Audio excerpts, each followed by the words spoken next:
Welcome to Luca is a billionaire, where the only thing I invest in is your answers.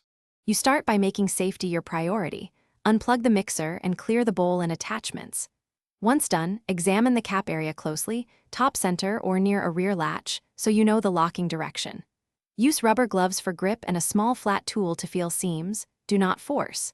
You want gentle, steady pressure where the cap joins the housing.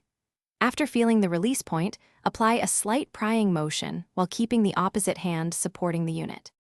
You now focus on the release mechanism. Inspect for a tab, hidden screw, or clip. Some models hide a screw beneath a sticker. Once located, remove screws with the correct driver or press the tab while you slide the cap in the seam direction. Make sure to apply even pressure so plastic clips disengage without snapping. If the cap resists, stop and recheck for missed fasteners. Forcing can damage gears under the cap. Use a soft pry to finish freeing the edge. You finish by lifting the cap straight off once all clips are disengaged. Avoid angling or tugging that bends tabs. After removal, inspect the gasket, clip teeth, and gear alignment so reassembly is smooth. If the cap is stubborn, warm the seam gently with a hairdryer to soften plastic, or go back and check for any overlooked screws.